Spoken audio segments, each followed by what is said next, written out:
Tonight's session of the City of Delaware Planning Commission to order. Could the clerk please read the roll?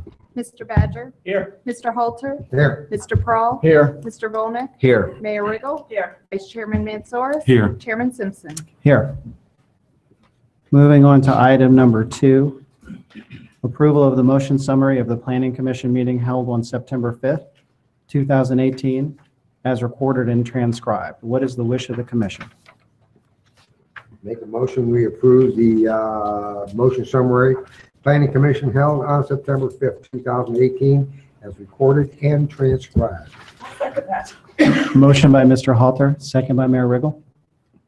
Mr. Badger. Yes. Mr. Halter. Yes. Mr. Prawl. Yes. Mr. Volnick. Yes. Mayor Riggle. Yes. Vice Chairman Mansoris. Yes. Chairman Simpson. Yes. Moving on to item 3 on tonight's agenda, regular business. Could the clerk please read item A into the record? Item A, Camp Lazarus, Case 1, 2018-2385, a request by Simon Kenton Council, Boy Scouts of America, for approval of a rezoning amendment for Camp Lazarus from A1 Agricultural District to A1 PMU. Agricultural District with a planned mixed-use overlay district encompassing approximately 231 acres and located at 4422 Columbus Pike. Case 2, 2018-2387, a request by Simon Kenton Council of Boy Scouts of America for approval of a conditional use permit for Camp Lazarus to allow the placement of a PMU, planned mixed-use overlay district, to be established at 4422 Columbus Pike on approximately 231 acres. And Case 3, 2018-2386, a request by Simon Kenton Council of Boy Scouts of America for approval of preliminary development plan for Camp Lazarus on approximately 231 acres zoned A1 PMU and located at 4422 Columbus Pike. Yeah, the site is located on the west side of US 23 across from the Career Center. It's not in the city presently, it's being annexed. So the zoning map doesn't have anything under, but it'll be A1 PMU when it comes in. The intent is to have the rezoning and annexation to occur concurrently, I believe, at council. This is the comprehensive land use plan. Has this as major open space. Obviously, the camp would meet that requirement in the park-like setting that's existing. This is the arrow. You can see all the mature trees, the paths to the roads through their network, and the buildings and other activities. Essentially, the reason this is being annexed into the city is for utilities. And we had to craft a zoning district that meets all the existing requirements they have. So this is why that's a PMU, and there's development text that identifies all the current uses and operations they have and some potential future institution uses as the camp may grow in the future. This is the existing plan. It is what it is. So from an engineering perspective, there's no engineering drawings required for this. The access to the site would be as is from US 23 and through Chapman Road. The layout is the same. All the uses are included in the development text that are permitted on the site today. No additional landscaping will be required. You saw the mature trees. All the trees would be preserved out there as is. The signage that's out there today would comply with the development text, and any new signage would have to be compliant with the development text. There is a companion piece of legislation before City Council currently to modify the existing ordinances related to discharging firearms in the city and under very specific and pre-existing circumstances. So that would allow, if that's approved, that would allow the firing range out there. Therefore, staff approves this rezoning with no conditions, the conditional use permit with no conditions, and the preliminary development plan with 5 conditions. Be happy to answer any questions you may have. Mr. Chairman, members of the commission, just want to say thank you to the Boy Scouts and Jeff Mose here this evening. This has been over a year in discussions, at least. Maybe we're coming up on 2 at this point. It feels like a while, but I think their need for sanitary sewer, and then they're a big organization too, governed by a board, and so There was lots of back and forth to make sure that they understood at least what the proposal is that's before you tonight with respect to zoning. And it's a big change for them from zoning in the township to being in the city of Delaware. But I think we've worked well together back and forth. I think they're comfortable and we're comfortable as staff. And as I've said before, I think it is our front door, whether it's really in the city or not. So it'd be pretty cool to have it in the city. The annexation is moving along at council, slated for October 22nd, which is really the last reading that council can have on that matter, per the Ohio Revised Code. The companion piece of legislation that Lance referenced is there's been a public hearing on that, and then that would come for third reading at October 22nd as well. That really requires that a zoning such as this, that's very specific to not just the gun range, but the archery range and the BB range, covers all of those, is also approved. So it takes both of those parts. And then obviously council's not going to have an opportunity to have the public hearing on this zoning change, assuming you take just this meeting tonight, but they will have an opportunity to hear back from you this evening and have maybe the first reading of city council on this piece of legislation. So just the way the Ohio Revised Code timing worked, we couldn't quite get it all to dovetail at exactly the same time. And they're aware of that. We're happy to answer any questions you might have. Any questions for staff? Typically when we have parks, they're open to public type of thing. I'm assuming this will be a not a public access. Are we going to have signs, or do you require signs saying, no public access or anything like that at the frontage? No, Commissioner, because this is a private site. I mean, it's very park-like. 155 acres are in Right. permanent conservation easement. They run it sort of that way, but it is a private site.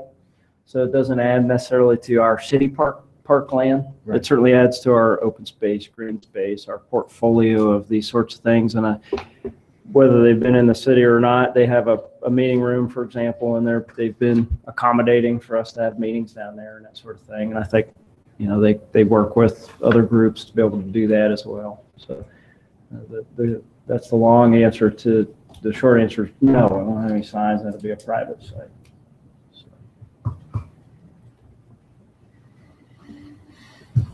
Is any of the BB guns, archery, firing range, is any of that stored on site?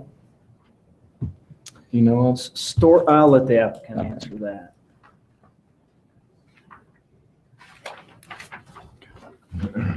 Would the applicant like to come forward this evening? If you could just state your names and addresses for the record.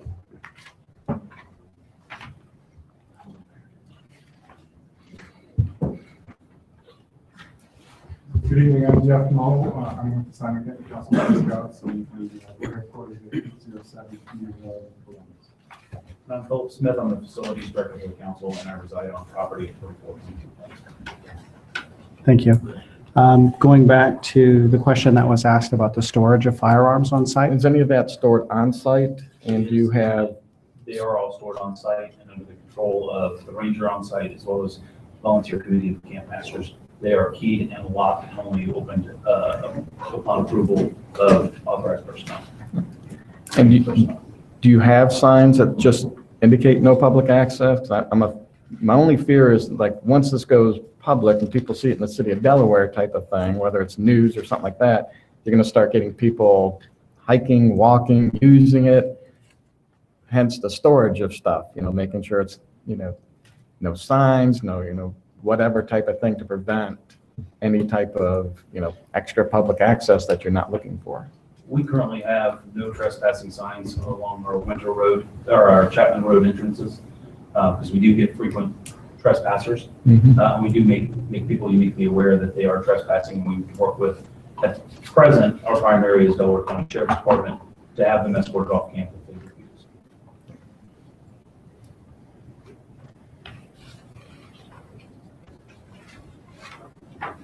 Anything to add to staff's presentation this evening?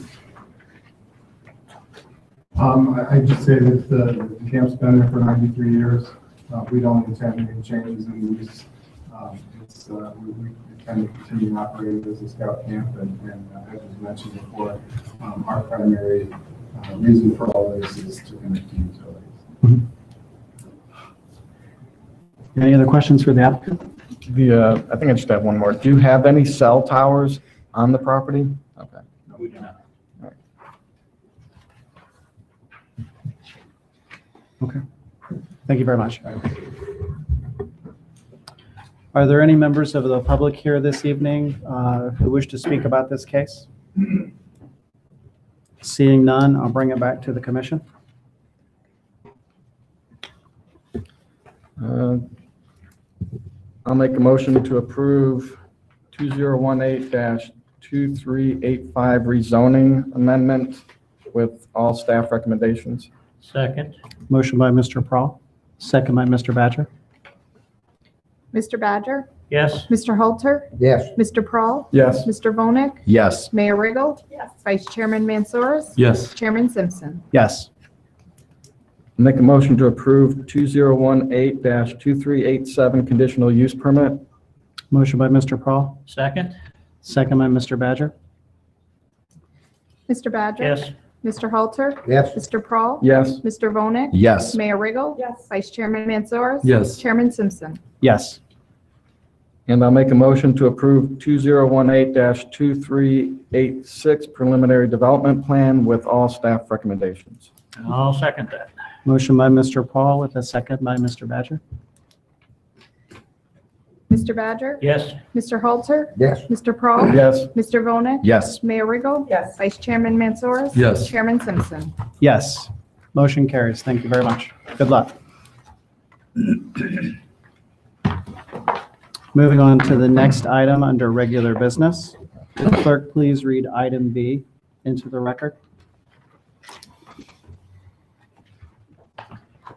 Item B, the Wesleyan Inn. Case 1, 2018-2462, request by Manos Properties for approval of a conditional use permit to allow the Wesleyan Inn at 235 West William Street on approximately 0.72 acres zone POI, planned office institutional. Case 2, 2018-2463, request by Manos Properties for approval of a preliminary development plan for the Wesleyan at 235 West William Street on approximately 0.72 acres in zone POI, planned office institutional. Mr. Chairman, members of the commission, we gather again and talk about the Wesleyan Inn in a different shape and form and different property. This time the applicant has resubmitted for just a conditional use permit and a preliminary development plan for the property located at 235 West William. Here's our location map. Should we need it, it's the site of the historic Perkins home. Property is planned office institutional, which allows a hotel, including one that might have a restaurant. That is not the proposal here, but as a conditional use permit. Aerial photograph, should we need to reference it.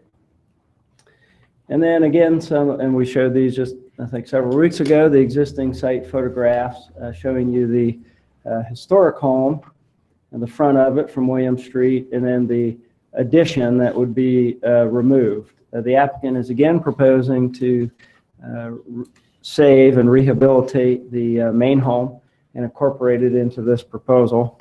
And as far as staff goes, that's a welcome approach from our perspective, because frankly, it would probably be easier and cheaper for that to be removed. Part of the discussion at City Council when the rezoning for this last time that included the lot to the west was denied by Planning Commission, or by City Council, sorry, City Council, was that if there could be a conforming development proposed that conformed in all respects to the code simply on this property, that might be more acceptable than the zone change approach that was taken last time. And there was quite a lot of public comment related to improvements along William Street and in addition to the development itself. So this time it involves only the property at 235 West William for this case. It would involve a 43-room hotel. I'm just going to skip the existing photographs because I think we're all familiar with it. But it would involve a 43-room hotel, 4 stories. The POI district allows up to 65 feet in height. This is proposed at 51 feet, so it's well within that. And as a matter of fact, the code allows the Planning Commission to grant additional height in POI districts in circumstances that you see fit. Obviously, that's not required here. But the general plan is for one-way access on the east side of the property and circulating one way around the property and one way out. There are a conforming number of parking spaces shown, including 11 that would be underneath the addition of the inn. And the inn would indeed be cantilevered out over this access drive. Engineering and the fire department, I've spoken with the fire chief directly and personally about this project, are okay with this approach. Auto turns have been provided, and the fire department has reviewed this. You can see the perimeter landscaping conforms with the code as well in this case. The drive aisle widths conform with the code, as do the parking requirements. One note here, and you'll see this in one of the conditions, is that we would condition our recommendation of approval on the ability to have a emergency cross-access easement, again, into the parking lot that Ohio Wesleyan has here. That would require the removal of likely this parking space, which could easily be accommodated over here. There's a parallel space. Obviously, you see these spaces here, and that could accommodate at least 2 spaces of the same, in the same direction. So this is preliminary plan, so assuming that would be approved, they could make those adjustments for the final development plan as well. It's important to note this sits between the approximately 22,000 square foot footprint Stye Hall, and there are several other dormitories on this part of the campus of Ohio Wesleyan, and then the neighborhood really to the west of that. The applicant does own the property to the west, shown here on just in the white on the bottom of the screen. There is appropriate setback, and the landscaping plan shows appropriate landscaping within that setback per code as well. However, and this is the landscaping plan, the applicant is not particularly required to do this in this process. Maybe in the plan development they would have been, but in this process, the applicant has volunteered to remove the house on this lot and really heavily landscape this lot and turn it into really kind of a park-like setting. It's just what he wants to do with this particular lot, and that will have the effect of creating additional buffer, obviously, to the properties even further to the west. So we certainly hope that he continues on with that portion of the proposal from staff's perspective. You see some 3 and 4 foot brick and sort of kind of what we call knee wall around the perimeter here that just picks up on the materials of the house, the all brick addition as well, and adds to the landscaping package and kind of that campus feel. So here are the preliminary elevations. Again, it's a preliminary plan, and you can see it's executed in 4 stories instead of 3 stories this time, and that's really to ensure circulation and accommodation for the total amount of parking that's required by code. Here you see it in at least a diagram relief. This is looking west, so you're on the east property line, the university property, if you will, showing the existing Perkins home, a stone fireplace, a cantilevered kind of a portico here where you drive up and drop off, and then the cantilevered portion of the building. The mechanical units would be on the top, so no what are known as sort of through the wall PTAC units. In this case, we talked about that last time. They would have had that, but mechanical units, and then there would be a screening on the top of the mechanical units as well. So you're not looking at the So this is now looking to the east from the west. Carry the materials, the windows, the differences in colors and the lines through this side of the building as well. And then this is looking to the north from the south property line. So you're looking at, you get the relief of the stone fireplace and kind of looking through the drop-off drive-through area as well.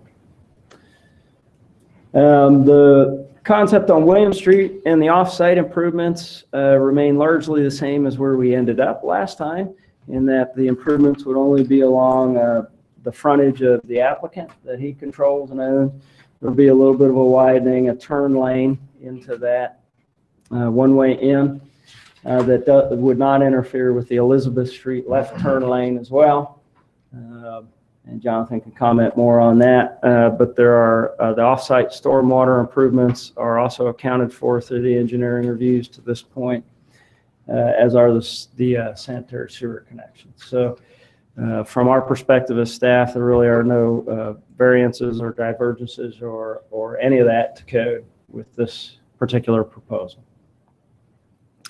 We do recommend, as we did last time, approval of this, your conditional use permit with 2 conditions, and your preliminary development plan with 17 conditions. I would note that at least at the preliminary level, we have a kind of a preliminary sign plan. It's not required at this stage, showing some very minimal signage to direct patrons to the inn. That would be determined in more detail through the final development plan, and the lighting proposal, which you'll probably recall complied with the International Dark Sky Association, very low and minimally lit, is carried through with this development as well. So there's no change to that either. But with that, I'll stop and allow the applicant to come up and make their presentation. I would reference section 1148.02, general criteria for all conditional uses, as your decision criteria in this case. Staff finds it conforms to those criteria and doesn't require any variances. We recommend approval, and we're happy to answer any questions you might have. Thank you. Yeah. Just state your name and your address for the record, please. Are there going to be bump outs or anything on William Street? I know at one time there was. It was No. going to be on the north side, then it was going to be on, now there's going to be none. None. So will there be a dedicated turn lane? There would be a turn lane into the site. Yes. And that street is really wide enough for that? There will be improvements required, and there will be some striping changes to allow the Elizabeth Street. You can make a left to go northbound, so that would still exist, and then there will be a turn lane into the site as well. What about, will the people living there be able to park on William Street? There will be no change to the way it is today. So yeah. I still think this is a traffic problem. I mean, I just see it. Yeah. And I've seen a lot of traffic problems in Delaware when we build around this stuff. I think the traffic needs to be handled, my feeling, the traffic needs to be handled on that street better than this, considering that is a major thoroughfare with trucks and school buses and just, you know, just everything there. Yeah. It's bad enough trying to make a turn on William Street off Elizabeth. This isn't going to make it any better. And when we turn that traffic light off, and when it starts snowing or something, now we have another problem. Yeah. I mean, that's just. Yeah, I know we had this conversation last time. I do think that I'm very confident in our engineering staff, city engineer, that they've addressed all those. I don't think at this scale even traffic study is required, but Matt, you might want to chime in and correct me wherever I was incorrect, sir. Sure. Mr. Commissioner, I do acknowledge your concern, but I do want to point out, I don't want to lose sight of the fact that this is a relatively minor traffic generator compared to some other uses that we have along William Street. And the trips are not going to pile up on each other. The nature of this use is the trips are going to be spread out. It's not like, let's say, for example, a preschool or a daycare where you're going to have, or employees coming in at 8 o'clock, and you're going to have this wave of traffic. This is in my assessment, a relatively mild use, and I feel that the turn lane is more than appropriate mitigation for the impacts that this site will have on William Street. They are going to widen the road. They're not going to try to squeeze the turn lane in. I didn't know if you had assumed we were going to try to do it all with striping. the applicant's committed to widening the road. So the answer to that question is yes, they will be widening the How road. much? Approximately 4 or 5 feet.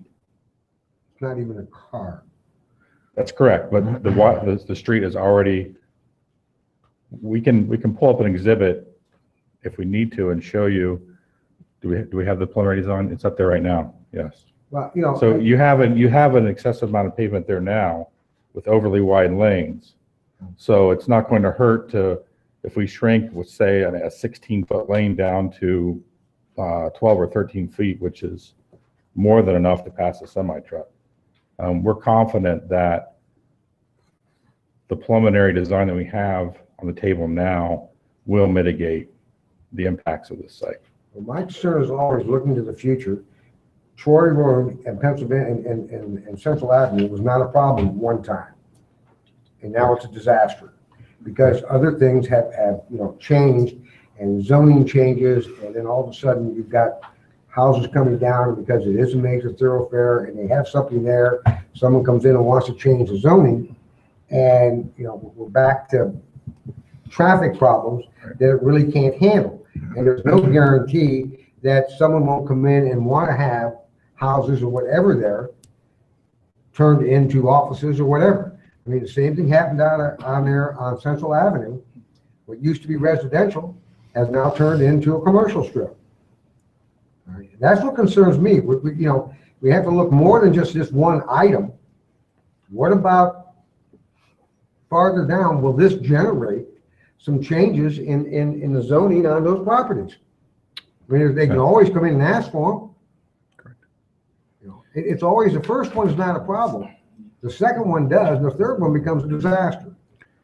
We would be concerned, absent of a turn lane improvement being proposed, we would be concerned, but the turn lane does meet code requirements, and it's actually a conservative move to incorporate the turn lane. Again, the volumes are on the bubble to where a turn lane is really even necessary. So it really defers back to the city engineer's opinion at that point. He said all along there will be a turn lane with this project. So the turn lane is the conservative approach to handling the impacts of traffic. We can't deny that. I totally acknowledge there will be additional traffic from the site compared to what it generates now, but our job is to make sure that the applicant mitigates to the best within whatever's practicable and within our code mitigates the impacts. And in this case, the turn lane is the highest level of mitigation he can provide. We wouldn't want to see a signal there. Obviously, it's not warranted.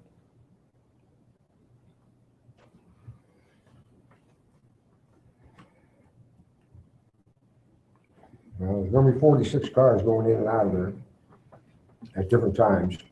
And as I say, the school buses have trouble making that corner right now, and this isn't going to get any better. And that's just my feeling, and I'm not a traffic engineer by any means. I don't claim to be. I just look at it and say, boy, this is going to come back and bite us one of these days. I have a flat guarantee it. I probably won't be alive with that one, regardless. I'm not against the idea of the hotel. I'm just, I still felt that there should have been some type of agreement with Ohio Wesleyan when this whole thing came about that they could get out that back way. The lots are there, the streets are there. I don't know. Long term, I just don't see it working well. Other questions for staff?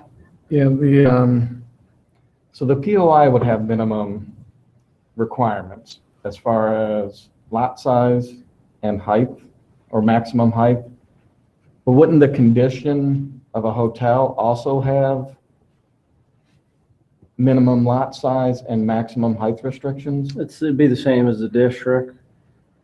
And this lot is effectively, in the use on it is effectively pre-existing. The height is height, but you can go up to 65 feet or plus with the planning commission's approval. And the lot size was really conforming to the dormitory use that the university had before. So the condition has to go with what was it prior?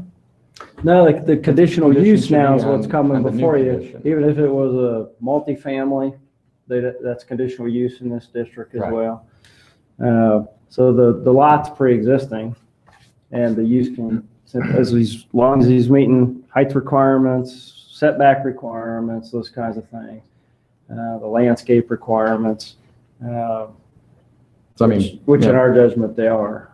barely 3/4 of an acre for a, a small footprint.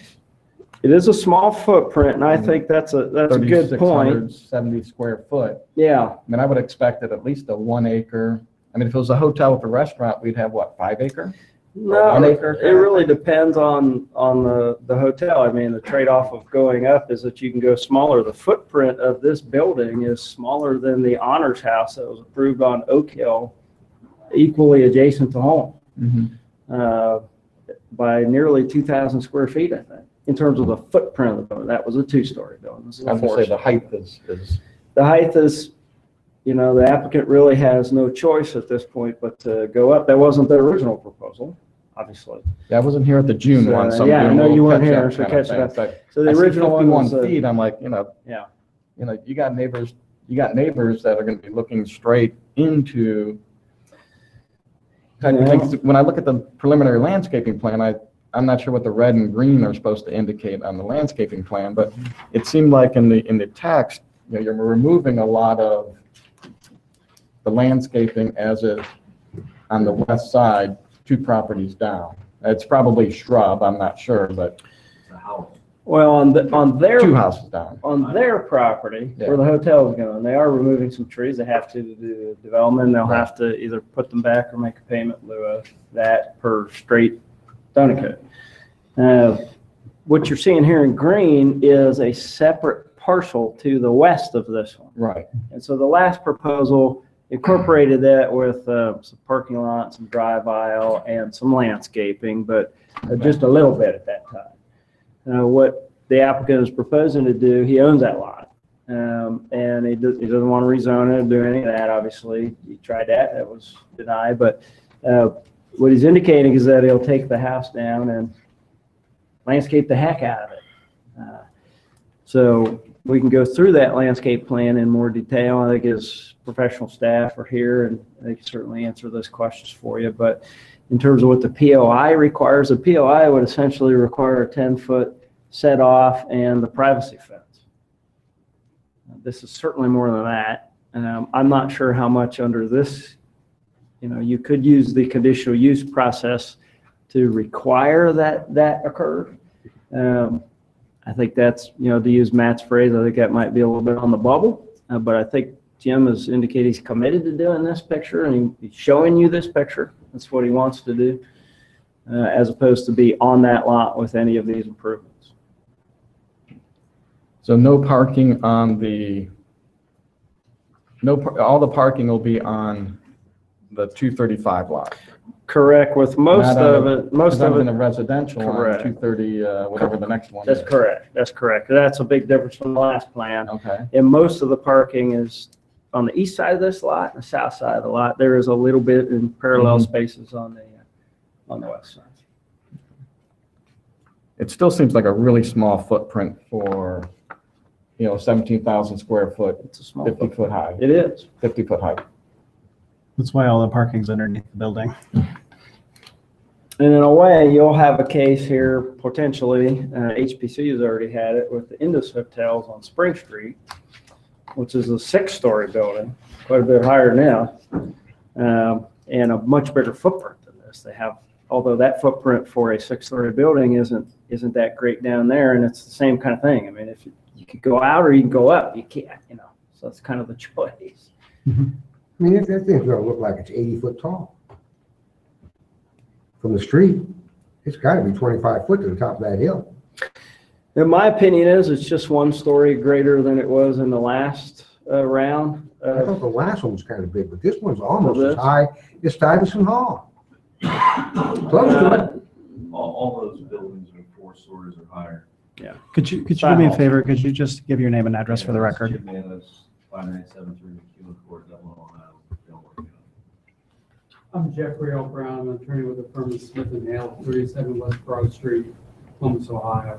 Thank you. I think what is important to remember is where we started and where we are now.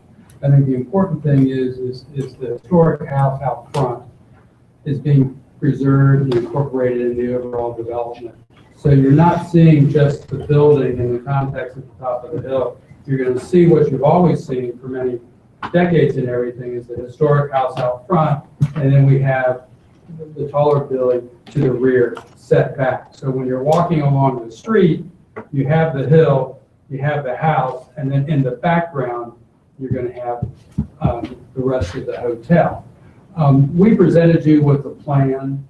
We thought it was a very good plan. You all approved it. We went to city council. There was a split there in terms of what we should do. It seemed that the main issue with the council members was the zoning of what we call now the garden over there. So when they indicated that to us saying, you know, can you look at just developing what's already zoned? And we said, okay, we reconfigured it, and that's what you have in front of you. I mean, that's the direction we got from some of the council people. In a way, I think if I was a neighbor or something, and remember, on two sides of us is the university. And our immediate neighbor was a house that we're going to knock down and put the garden. And then we have another couple single-family houses there. It would seem to me that in terms of the relationship, you know, having a garden type setting, landscaping, it was much better than what was proposed previously, which was a parking lot. So we've kind of created our own buffer, our own neighbor in terms of the open space to the actual commercial use. And again, the existing property is zoned POI. So it can be developed with a series of uses already. And only because we're going through this process can we address the traffic issues and everything. What is required of an applicant nowadays is solve the traffic that you're creating, and you've heard from staff that's minimal. We barely qualify for the left turn, and then see if you can improve the roadway.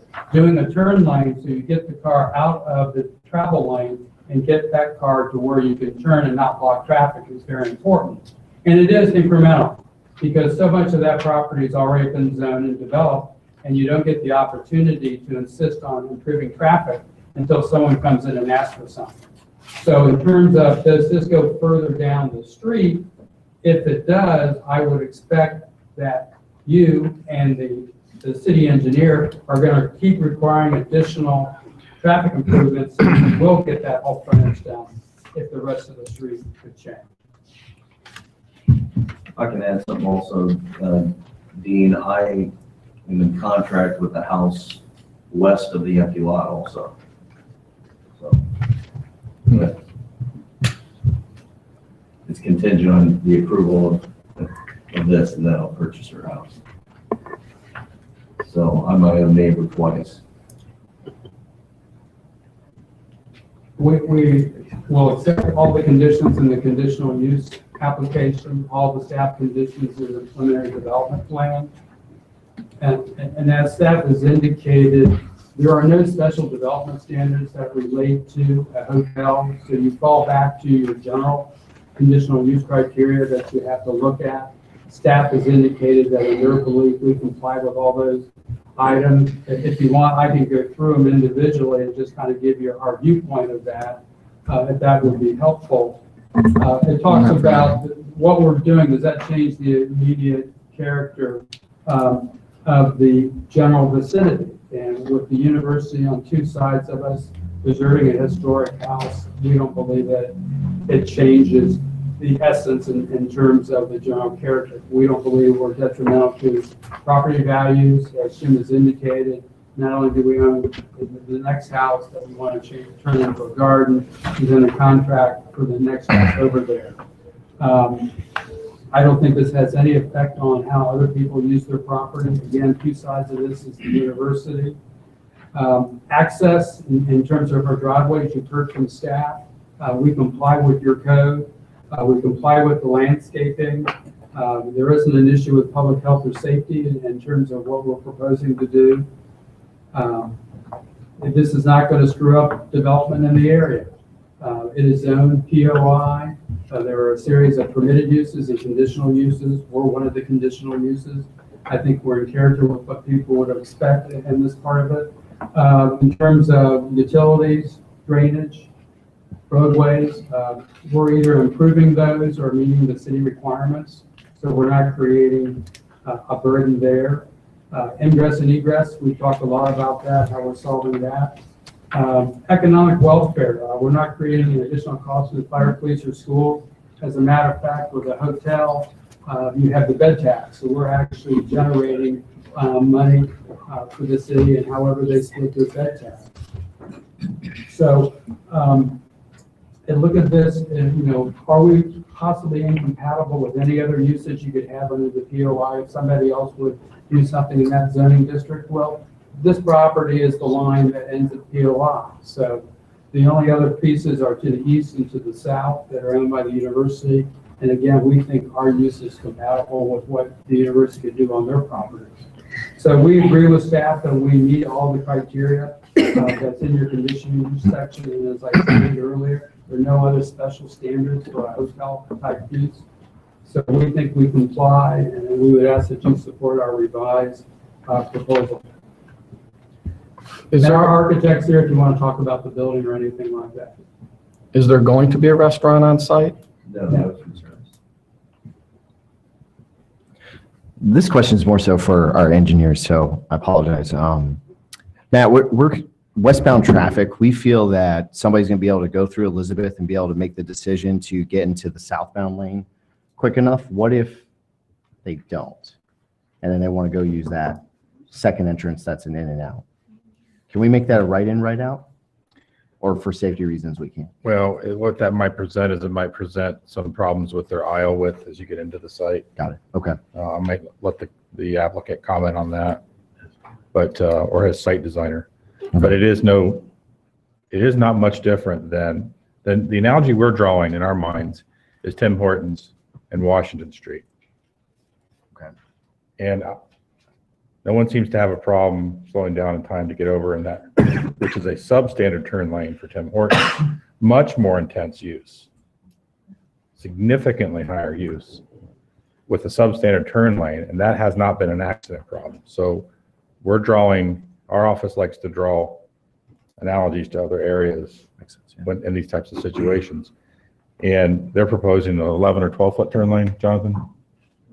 11 foot turn lane. I think it's at 9.5 or 10 foot in front of Tim Hortons. So, and the spacing after signalized intersection is similar. So, Thank you. How have discussions with the High West Lane come along for the emergency access to the south? Real good. Have you- Rock probably 4 times. They've had, actually, the week before I was denied at city council, they had a nice article about it in their alumni magazine. They agreed with the fire truck access to it before. They also agreed that we could time the storm if it's compatible. But they've been very, very good to work with.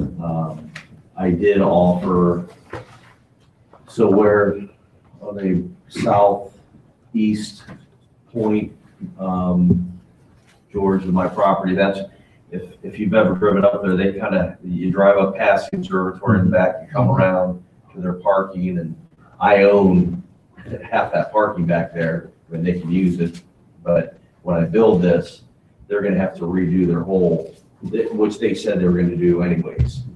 So they're gonna redo their parking back there, probably take that little house down and revamp that parking. So I know, I mean, they sold me the land that cuts off their parking, so they're all agreeable. I mean, it's been very, very positive.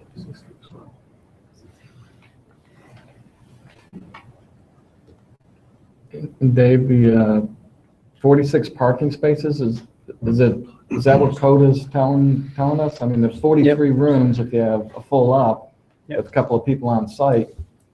You know, is there any overflow parking issues or options? They're meeting the minimum code, as far as we could see. We've encouraged them from the very beginning of this discussion to try to work with Westland to have emergency access, and perhaps if they had any overflow, but I mean, there's no restaurant.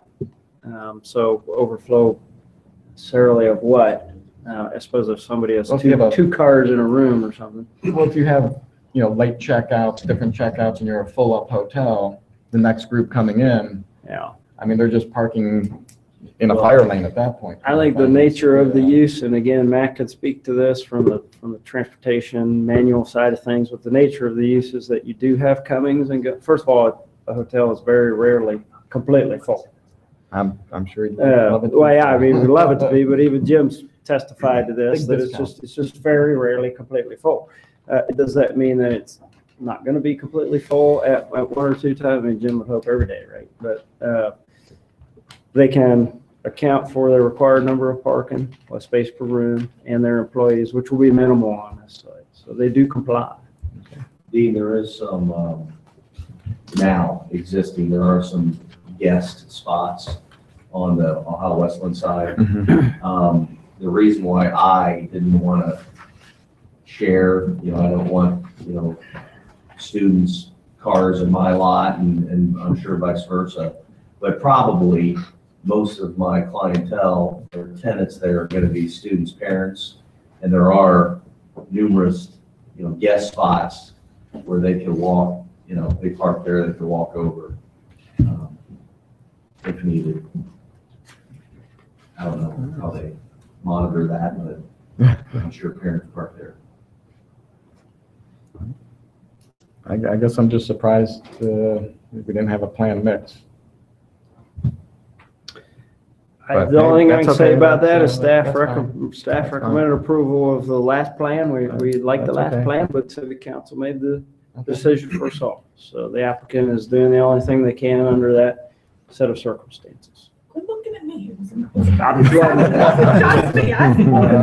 looking, Just kind of, looking here, I'm not looking at anyone. but I do get the residential with the parking spot on it, I mean, I guess I could see that being an issue for some people on council or something. If I also may add, and this is kind of stupid, but the motif of the hotel is going to be more of a destination. It's not going to be like your Hampton Inn or your Holiday Inn Express or anything in that nature. It's going to be, and I'm going to bring items to the city council meeting, but just as an example, I have 1910 baseball uniform from Ohio Westland. I have basketball uniforms from the turn of the century. I have CDV Cartavistas from the 1860s of Ohio Westland. I actually have a 1948 Brown Jug trophy that the winner received. I mean, I have some serious expensive stuff that I've purchased, Branch Rickey autograph, whatever, but, so it's gonna be quasi museum. I mean, it's gonna be really neat. And I'm excited to do it. Cool. Do we have any other questions for the applicant? Oh, I did want to mention planning commission, I'm sorry. I did want to mention that it's not required by code, but we did take the additional step as staff, given that the circumstances we came out of last time, of actually sending notice within 150 feet of this process here this evening. Again, it's not required by code. And I think the clerk also notified those on the mail, who had signed up from the last process as well. So there may be some of those people here that wish to speak. Okay. I do have one little comment. I noticed that under the cantilever over, it says that the fire truck can all the fire trucks fit under there? Because I know we have some really tall ones. Yeah, that's what they were demonstrating to the fire chief satisfaction. Okay. Is that they can fit, the ladder truck around the site in there, and it's tight. It's a tight site. They can fit it, but the fire chief is acceptable of this preliminary Okay. design. Because I was looking for dimensions up and I didn't see them. Yeah, they've reviewed that. Thank you. I had one last one as well. With the off of William, that slope coming in on the in and out, is there a retaining wall going to be needed for that slope coming in and out off of William? Well, there is it's not really a I mean, it's a retaining pretty good little wall, slope. but it's a wall shown here and actually extends back. I mean, along the on the sidewalk. site. If there is, it would have to be faced with stone or brick. That's complementary as well. What we're thinking right now is they'll be able to come up that slope, cut across that slope, and it really, the site sits high, but the slope is traversed rather quickly. So you go from William Street up a slope, and then you're kind of on it's not completely flat, but it flattens out. And so I don't think they're going to need a retaining wall again. If they get through this stage and they get to the final development plan, we'll have those detailed. If you could just really quickly just talk about that cantilever section of the building, because that is very unique and unusual. And expensive. Okay, again, you can comment on that, but the purpose of it, is it so that a ladder truck can make the turn, or? Okay, please do. Just state your name and address for the record. Yeah, Pat Manley from Manley Architecture Group, 3820 North High Street in Columbus. Thank you. Yeah, when we looked at this project, and I'm going to back up a couple of steps, there's nothing preventing us from tearing the building as we're going down. If we did tear it down, we could build a 3-story building and do everything we needed. So that tends to put a crimp on it. As has been discussed, probably longer than everybody wanted to, we comply with all the zoning code requirements, so we have no variances. We actually, technically, we could add another story to this addition if we chose to. But anyway, along those lines, with the amount of room that we have for parking, we really had 2 choices. We could build the building a little wider, keep it down to 4 stories, or we could shrink it a little bit and go up 5 stories and still be within the zoning code. So consequently, by doing the overhang, that allowed us to improve the circulation and get a wider drive aisle in the back part of the property, because we knew that we were going to be a little tight. If we didn't do that, we were going to be a little tight for the fire equipment. It got us the height that we needed. And it also allowed us to, as I said, keep the building down 1 story less than it would have been otherwise. So we felt like it was really just sort of a balancing act between our options of going higher and going wider to do that. We did at one time entertain putting additional parking underneath the building and eliminating it in the back. But as we looked at the options, we felt that this was a little bit better approach overall. And then finally, it should also be pointed out that since we are improving the driveways coming up, there's some discussion about it, how steep it is. We are making it a little less steep when we come in. So once we get around to the back of the building area, we are going to be dropping the grade just a little bit. And we felt that between that and all the landscaping, basically the neighbors are never going to see the overhang, for one thing. And, but we just felt that the total approach was very appropriate for this particular property. And also the overhang itself is well within engineering limitations as far. It's maybe bigger than what you normally see, but it is well within limitations.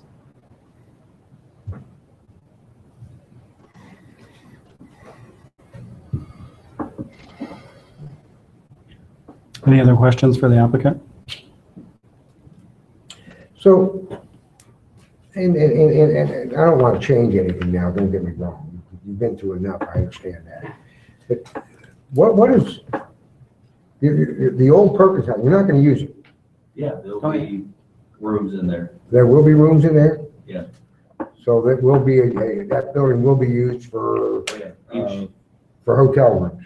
Correct. Most of those rooms, actually, we're keeping the rooms as they are. Okay. With the fireplaces and the pocket doors and such. And those big rooms are going to be suites. So the Okay. suites will be in the house, and then the regular rooms will be in the back. But the observatory next to it, is Higher Wesleyan gonna do anything with that? I've tried that too. You, I'm sorry. I've tried to negotiate buying that. I mean, it's going the same way the house did. You know, and they don't seem to be too concerned about lighting around it. I don't even know if they use it. Does anybody know? Yeah, they do have a classroom in there that they do use for October. But they still use the, No, they don't use the telescope, nor is it worth anything. I did a little research on that, but they do have an astronomy class that is used there, I think, once a week. I did offer, just being upfront, I did offer to redo all their parking in exchange to let me purchase the observatory as well. because that would solve a ton of problems.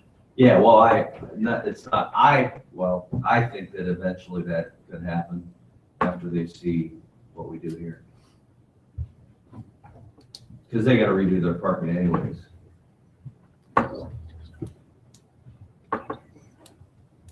You know, I'm like you, I liked your first plan. I know a lot of people didn't, but I mean, I will say, Only 4 people didn't. you rose to the challenge. I mean, you made it work. well, I just thought it made, I like the idea, it was as tall, wasn't any taller than the existing building, it just kind of it flowed together. And got it the same size, the same amount of cars. It's actually, We just made it go higher now. if you go to that landscaping plan, Dave, and I don't know if you have that, what Amy sent you, that little 3-foot retaining wall picture. I don't have that here. But it's very, if you see the red around the little steps going up to the vacant lot, that is all a little retaining wall. It's very stately. You know, a lot of mansions in the states have sitting park areas, and it looks great. I like the different levels and such.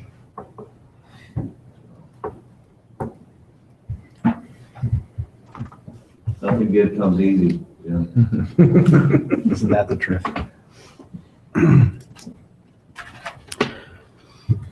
All right.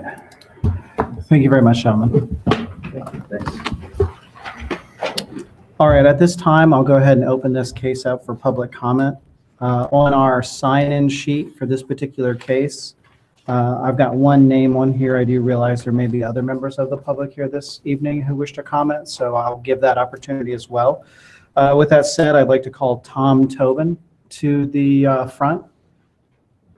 Mr. Tobin, if you could just state your name and your address for the record once you reach the microphone. I feel like Don Quixote going to windmills here. I think I'm the only one left here. My name's Tom Tobin. I live at 253 West William Street. I actually live a couple of doors to the west of the project. I would like to start off by saying that you guys did do a nice job on reworking the plan. I'll give you that. The main problem is, you all are aware, when you first came up for the zoning to begin with, we had an outcry of residents who were against the zoning. We came and were against it with the city council meeting. It wasn't just because we didn't want this property to be rezoned to a commercial property, it's because ultimately we didn't want the hotel, period. We figured that if zoning didn't go through, that Mr. Manos would give up on the idea, or hopefully give up on the idea, and not turn this into a hotel. We thought that the best, what we would like to have seen it be would be like a bed and breakfast at most, something like that. I would like to just sort of throw out the question that this is zoned the POI, I get that, but why is it zoned POI? It's zoned POI because the university owned it. It got folded into the university group because they wanted to house students there. So because it was university property, it got zoned as part of this zoning group. Would that be fair to say? I'm looking for a yes or no from them. It was several years ago, right, when the zoning master. So the reality is because the university owned it is the only reason why it has this zoning. The reality is, it is a home, and if it would have been at all possible, the zoning should have reverted back to a residential use. It was, once again, only that way, so the university, because it was part of the university. So I would ask this body to think about, I understand he may have met the criterias to fit onto the lot. He may have done that. He wants to propose that I'm going to make this landscaping next door. All that is just, that's all within the crossing the T's and dotting the I's and doing all that stuff. That's the nuts and bolts of it. But the spirit of what the neighborhood wanted, what we, the community in this area, was not to have a hotel, period. And I would respectfully ask that you would deny the conditional use for a hotel on this site.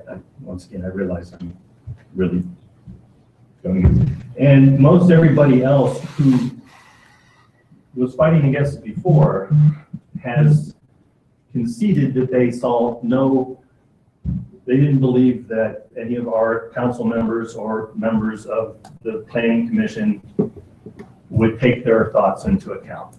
That, oh, well, if they crossed the T's and dotted the I's, let's go with it. Doesn't matter what else is happening around. So I would just respectfully ask that you, I do have one question regarding the William Street traffic plan. You're showing the old plan with the parking on the lot where the garden is going to be.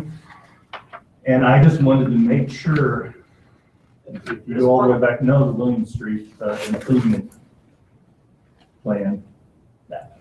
You're still showing, it looks like it's still got the parking going on, that other thing, and I want to hear a verbal that is. The sole purpose, sir, of this exhibit was just to show the improvements on William. The street. The old site plan is, yes, indeed. Sure there wasn't something like, hey, this got approved. That's a very fair question. Yes. Thank you for asking. With that, I will, I sort of said my piece. Being up on that hill, it is going to be huge. Coming up, heading west on William Street, you're going to see that it's going to stick out. The use of a hotel, I don't care that the university is right there. It's a much different use than a hotel.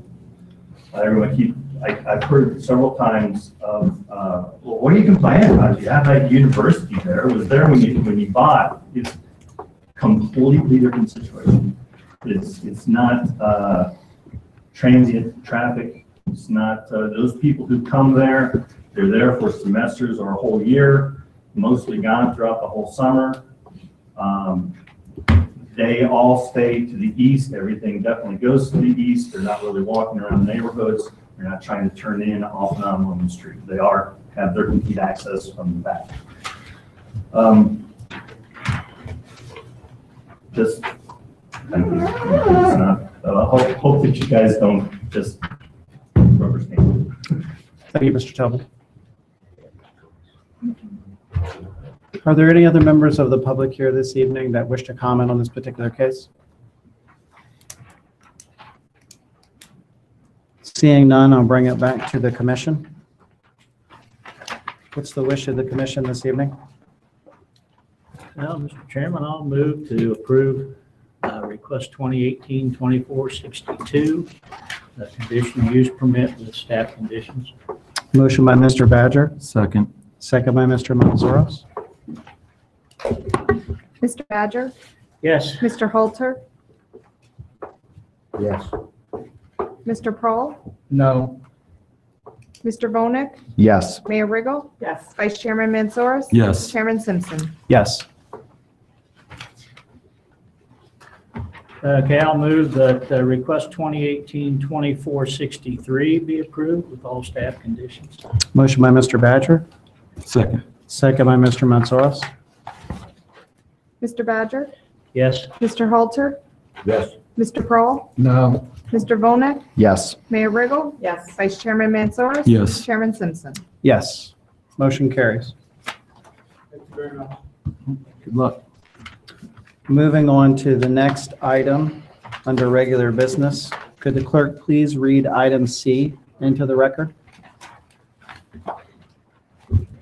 Item C, Belmont Place West, Case 1, 2018-2459, a request by Stavroff Land Development, Inc. for approval of development text amendment to Ordinance 8-113 for Belmont Place Sub-Area A for 102 single-family lots and 5 commercial outlots located north of Peachblow Road and east of Glen Parkway on approximately 49.6 acres, Zone B3, R6, and A1 PMU. Community Business District, Multifamily Residential District, and Agricultural District with a planned mixed-use overlay district.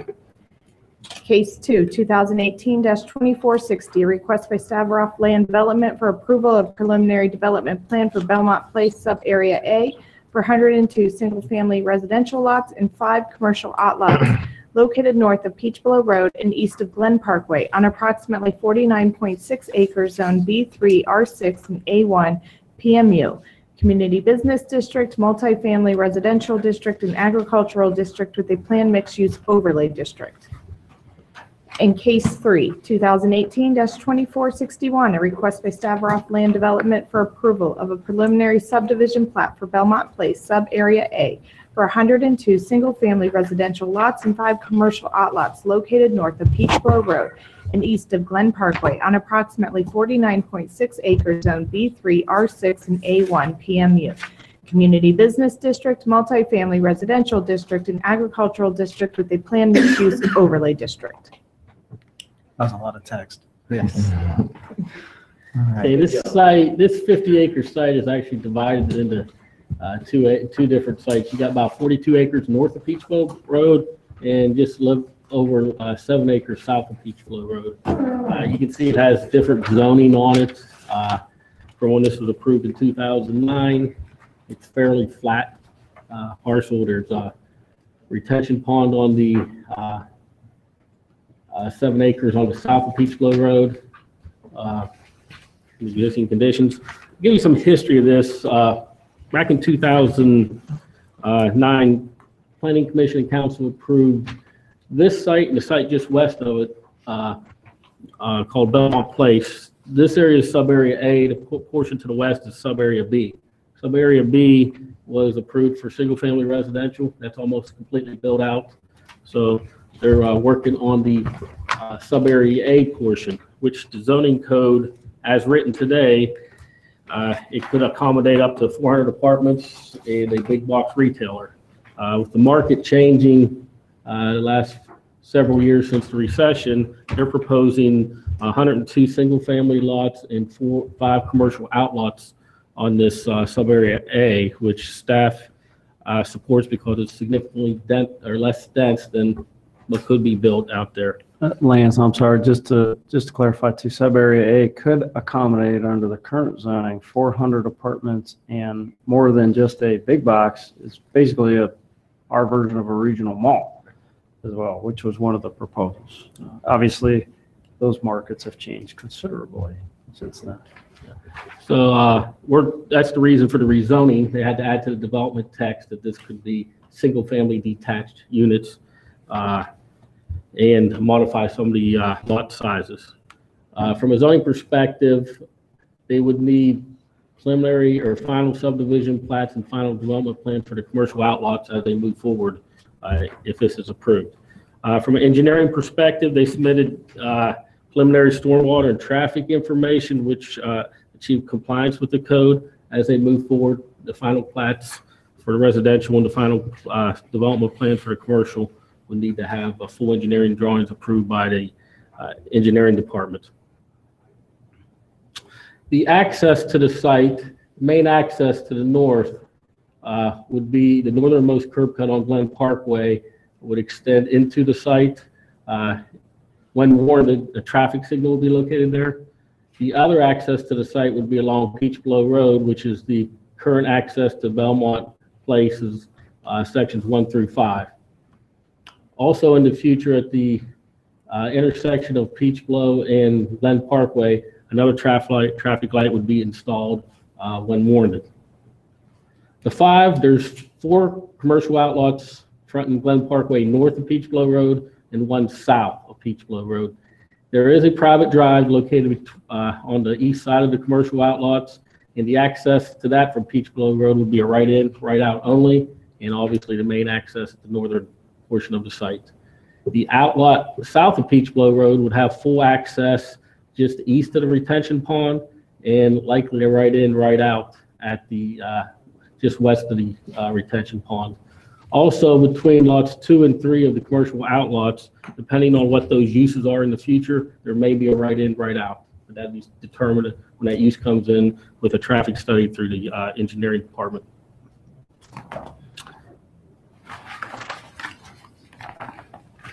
From a site layout perspective, obviously the commercial lots front Glen Parkway, as you move further east is where you get the single family lots, which is essentially an extension of Belmont Place of sections 1 through 5 on site, the 102 single family lots. The minimum size would be 7,700 square feet, which would be 65-foot wide lots, 115 feet depth minimums. Minimum house size would be 1,500 square feet, and it'd have the upgraded design requirements that Belmont Place has. So this is similar to Belmont Place development standards. From an open space perspective, there's 3 reserve areas. Reserve A, which is located in the northern portion of the development, just north of the main entrance. There'd be a retention pond there, and also that's where the main entrance sign would be, and that sign would emulate the main entrance sign on Peach Blow Road into Belmont Place. Reserve B, which serves as a dual purpose, it buffers the commercial from the residential. You have about a 4 to 6 foot high mound in that almost 6 acres. And also you'd have a bike path that meanders through the site, and also what they call a fit trail with, I believe, 10 stations in that area. So it'd be a somewhat active park also for the development. And also there's a remnant piece, Reserve C will be a remnant piece between the 2 residential developments on the northwest portion or northeast portion of the site. Tree removal on this, they're preserving 732 inches of caliper trees, or preserving and taking out 79 caliper inches. When those sites come in, they're mostly the commercial portion out front on Glen Parkway. They would have to meet the tree replacement requirements for those final development plans. And also on lot 5, there's a couple existing buildings that front, vacant buildings that front US 23. Those would have to be demolished before any building permits for any of this development would be approved by our department.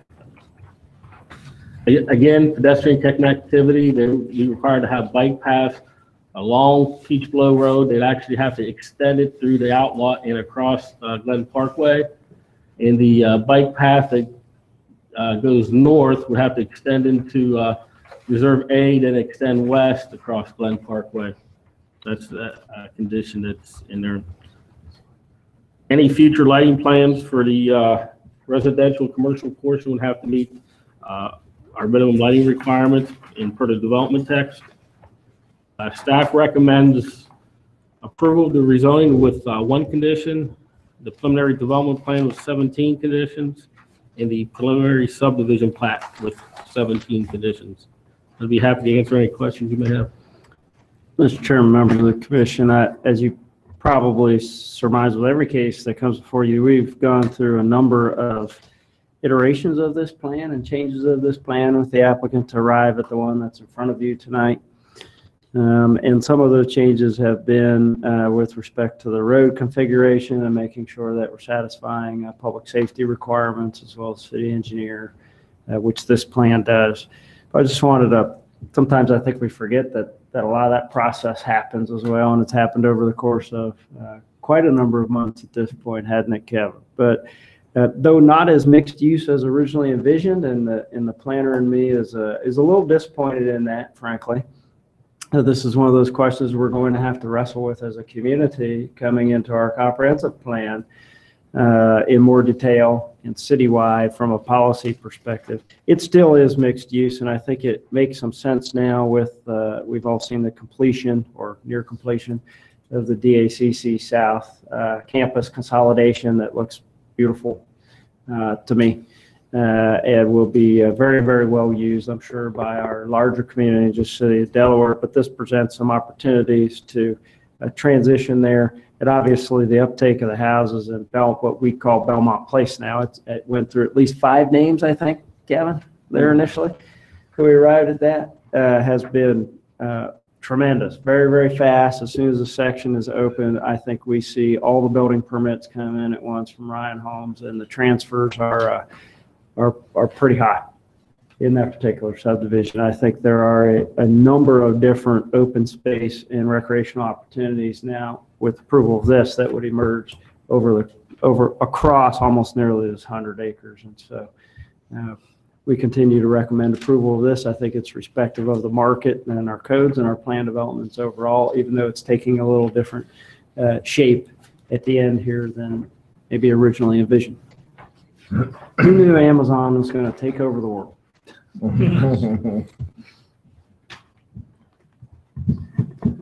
Hey, Lance, you talked about the 2 houses there on the 5th commercial property would have to be demolished. Yeah.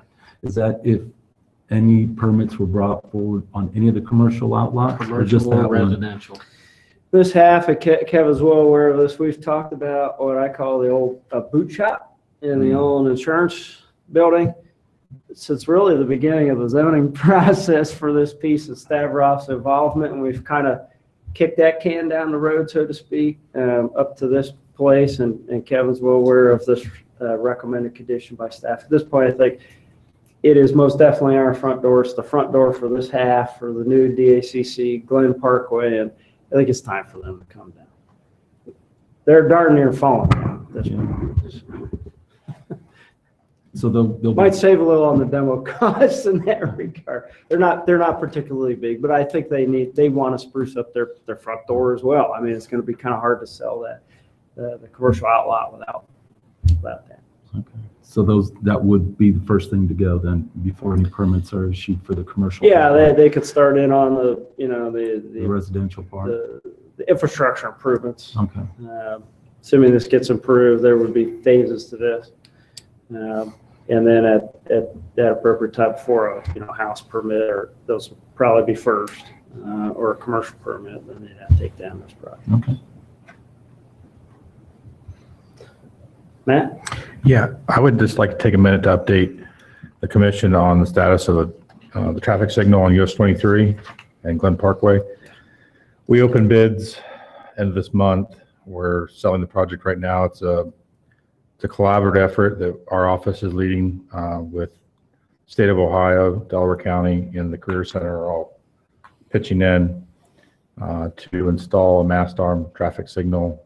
The goal is to have the signal operational and in use by the time that the consolidated campus opens in early August of 19.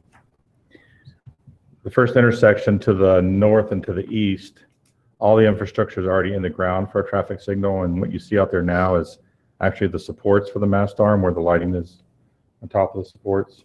There's not a whole lot of work involved in installing that traffic signal when it's warranted. And then the next intersection to the north, there is not any infrastructure in the ground, but the turn lanes obviously are already built. And we're designed with a heavy, intense commercial use in mind, so they're basically over-designed. That's all I have. Which was going to be my questions. There you go. Yeah, and really but my question still for that Crownover Way to Glen Parkway, that's the northwesterly area. Since DACC has the other side of that puzzle type of thing, is there any way to limit traffic coming, somehow make it so that you don't have that cross traffic?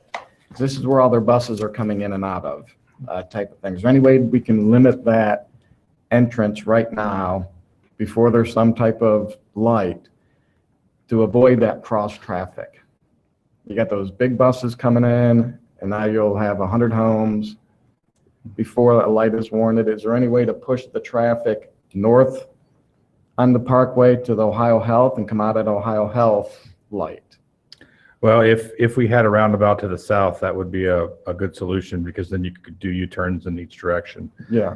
The thing we have working for us here is we have new speed zone flashers, school flashers up. Yes. And operational, so people should be driving 20 mile an hour through here. The traffic isn't intense right now. We know it'll be intense someday, and by that time, I predict we'll have the signal up at that point. I predict as soon as one of these out parcels goes, then we're going to have to put in the signal. Okay. A good point on that, the school zone traffic, the 20 mile an hour one is, if you're coming off of Peach Blow, which a lot of traffic does, comes off of Peach Blow and then heads north on the Glen Parkway, there is no sign saying it's a 20 mile. It would have been to the left, but so much traffic is actually turning right. We're looking into a solution. I'm not sure if we've installed the rear facing flashers yet out here, but that's one of the things we're looking at doing, where you can actually put a flash on the back of the sign on the opposite side of the road. So at least it tells you, it's an indication that you're in a zone. It's not ideal, but at least you can see the back of the flasher across the road.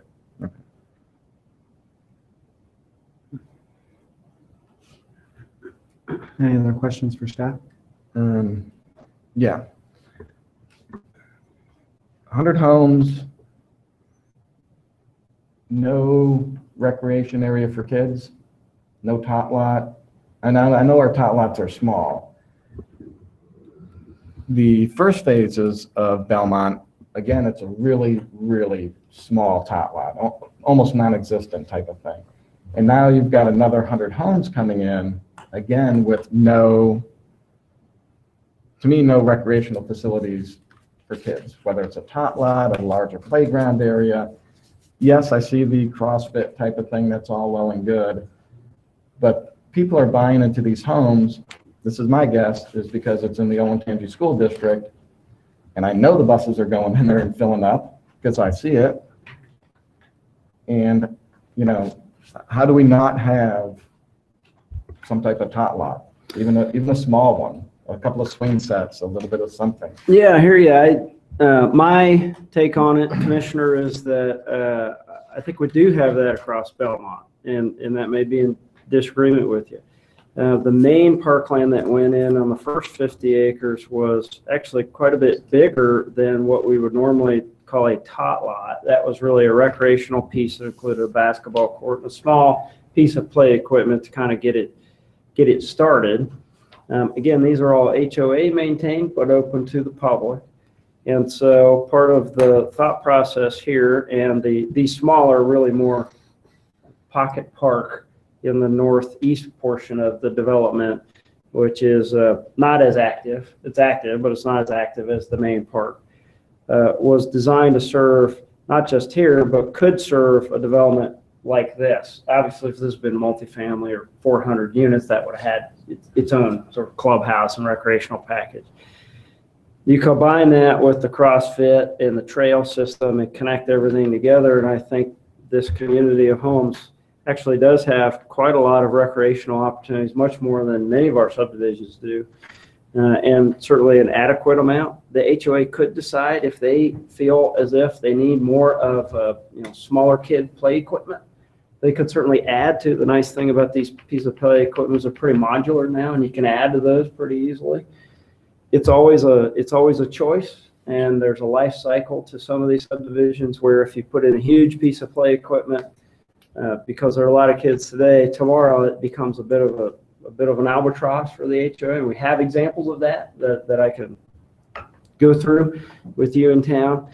Again, this is not a city park, so it's we're kind of balancing all of those things together. So that's my take on the overall recreational opportunities. It certainly isn't as big as communities of Glen Ross. That's hundreds. Not looking at that at all. But it is, it's something less than 100 acres in total houses. In 3 pods of recreation and really a couple of extra pods of open space to the north here, trying over right where the curve happens. And we're allowing for the opportunity for the HOA to improve that as they may want to. They may end up not wanting to. Of course, they'll have to pay for that. That's always the choice. out of all of this, my biggest concern is the height of the mounding and trees to the commercial lots. That Glen Parkway is certainly going to be, is well used now. It's going to get even more use once DHCC fully opens, type of thing. And, if this was a big box store, we'd have 8 to 12 foot mounds to the other Belmont, plus the trees. And this one, we have, I think it's 4 to 6 high mounds with, with whatever, with a 6 foot, I'm guessing a 6 foot, I don't know the size of the trees type of thing. It should be a 6 foot type of thing. I think there should be plenty of room to put a little larger mounding in there and making sure that buffer to those commercial lots is more dense. It's a great point, and I'll give you our take on it. Because these are small acre outlots, the uses will be correspondingly smaller than certainly a big box, obviously. I agree with you for the big box. These people will buy in, this is going to come before the commercial. So these people will buy into this condition if this is approved, the plan is approved. So they could educate themselves as to what they're buying into. I realize it doesn't always happen, unfortunately, ahead of time. But we did specifically design, and it's a little hard to see on the diagram, the fact that the mounds actually overlap. So we've kind of learned from just doing undulating mounds to having them overlap. So you do really get that layered mound. You don't get that dip in the mound. Yeah, this mound tapers off and that mound tapers off, but they overlap like this. So we did take in, and we kind of did that in Treplis's case on the west side, and we've done that in other development cases as well. We think this mounding height combined with the access drive and the setback and the open space will be sufficient for these single family homes.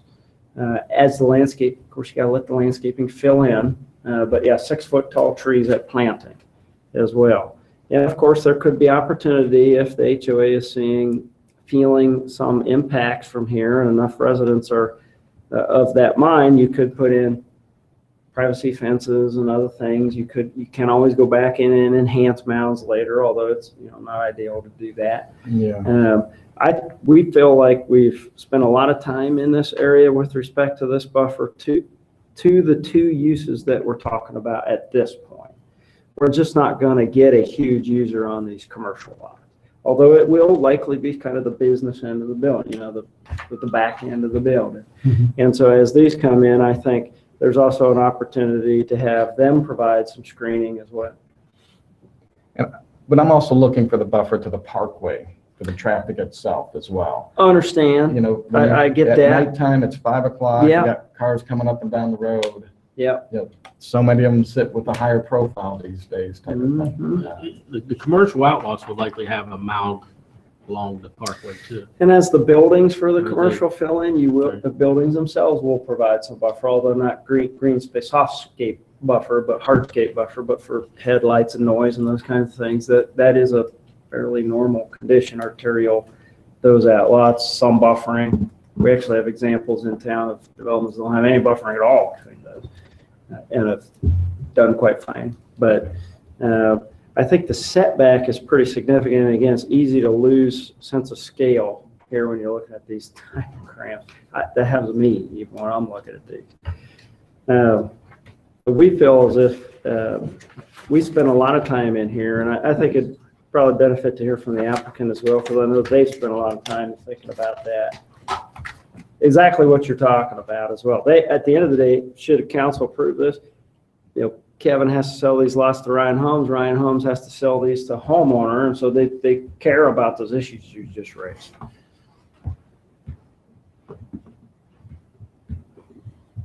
Any other questions for staff? Would the applicant please like to come forward? If you could just state your name and your address for the record.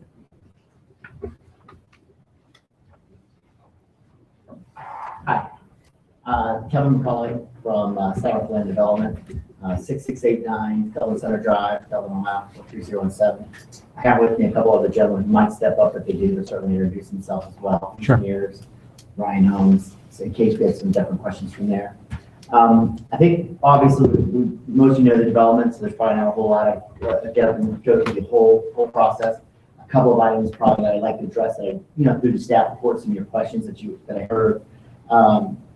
One is a few just highlights maybe on everything that even Lance said.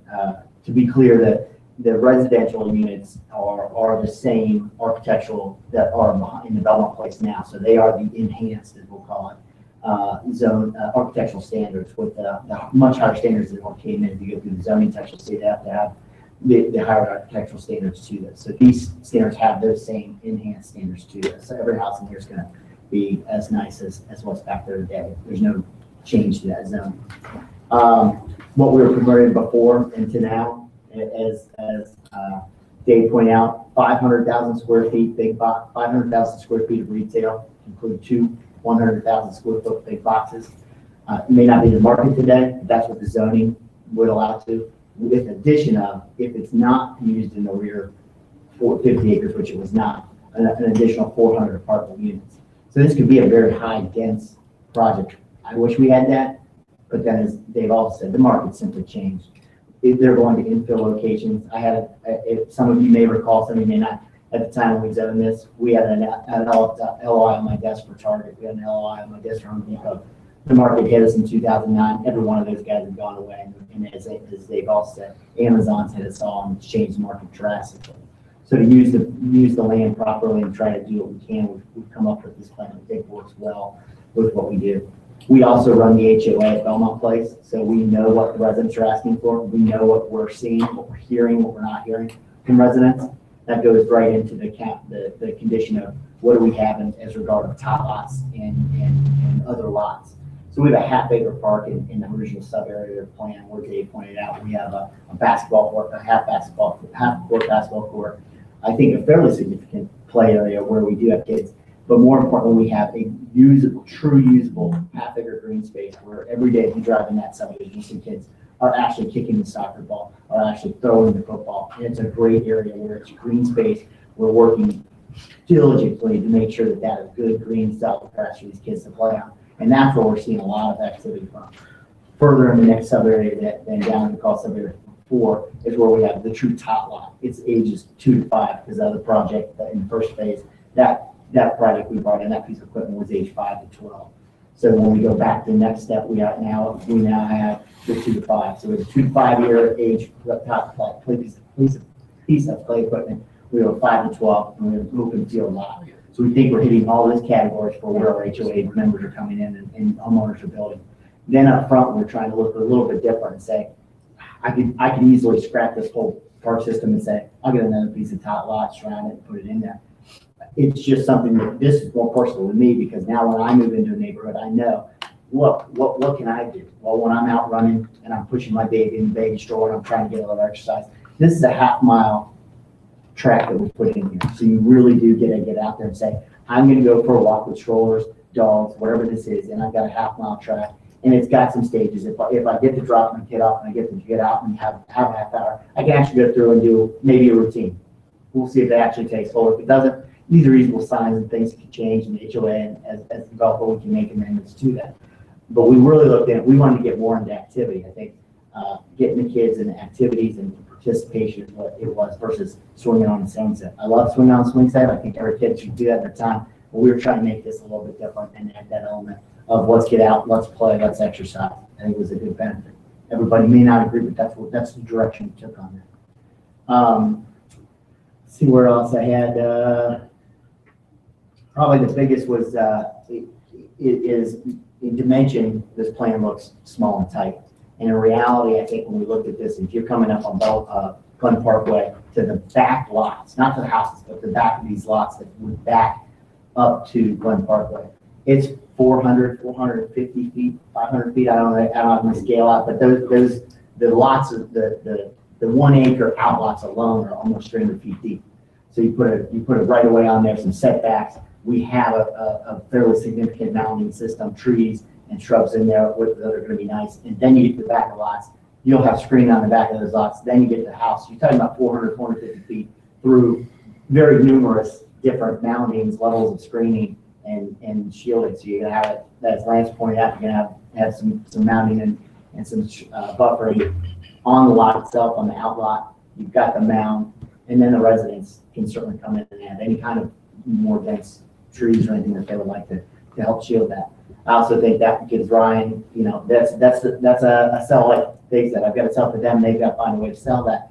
And I wouldn't be in front of you if I didn't think that I could sell those lots to Ryan, they could sell it because I'm stuck with a lot that I can't sell to Ryan. And I certainly, we don't want that as much as anyone else. So we really, as a group, fundamentally take a hard look at this between Ryan Homes and ourselves and staff, a hard look at this, I think, to say, we've met all this, everything that was there, and have a great plan. I think with that, I probably don't have anything else to add. I don't know if you moved up to say something. Brian Holland, EMHT, 5500 Albany Road, Columbus, Ohio, 43054. I would like to say with respect to the screening along Glen Parkway, sections 1, 2, and 3 along Peach Bowl Road, the screening and the distance to Peach Bowl Road is much less. I understand the traffic is going to be much less on Peach Bowl Road compared to Glen Parkway, but there is less screening. You have an extended basin that goes from what's the first road? I can't remember. Crown all the way to the eastern part of the development.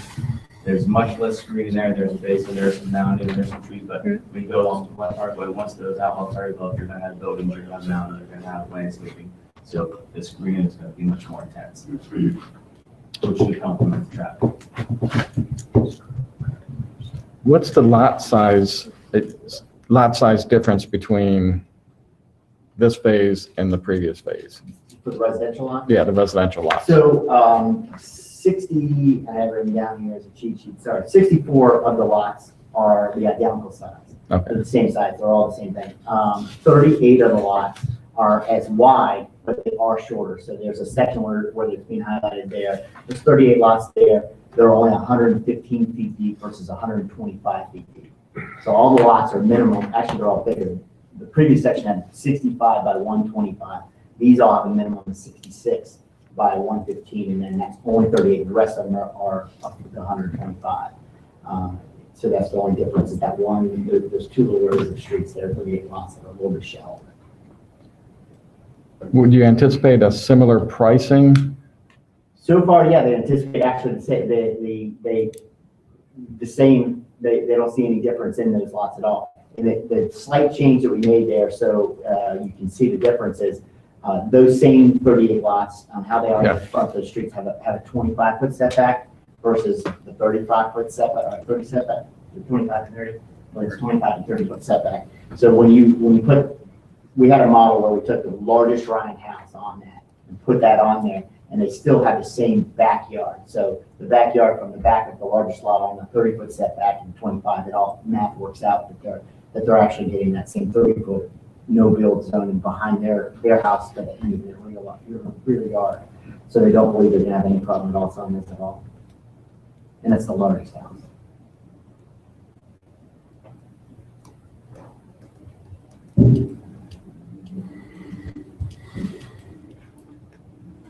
Any other questions for the applicant? And before we stop, I guess if we don't have a clarifying question that maybe I can add to my recommendations, Dave, if we do that, if that's now or if that's a future, after we're done with questions and everything, if that's an appropriate time, let me know.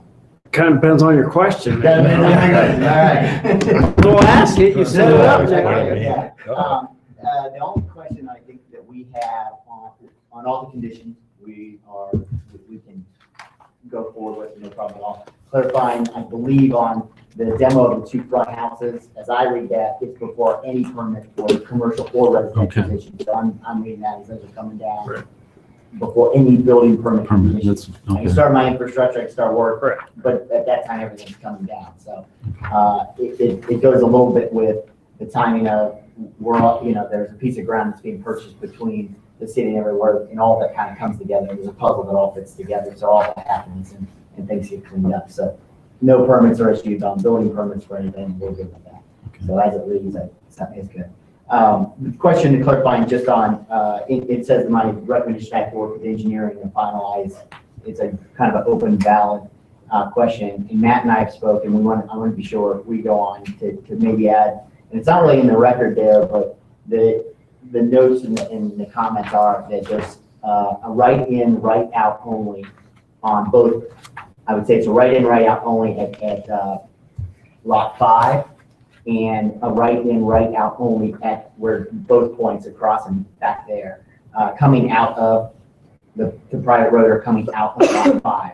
As there's not a condition that it's a right in, right out only outside of the notes that he's read into there. So in the minutes and in the staff report, we'll say that, but the condition doesn't necessarily mean that. But then it says we have to work with engineering.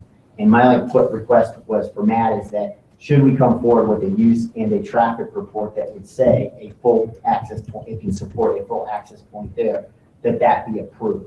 I don't want it being an objective or a subjective, I guess, approach of we just don't want a full access point, so we're not going to give it to you because we just don't want more access points onto that road.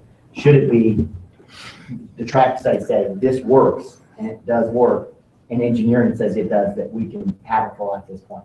That's down the road, engineering and stuff like that, but I wanted to talk to you. Yeah, we don't have a problem waiting until we know the exact use to make that final determination. What you said is accurate. It's important though.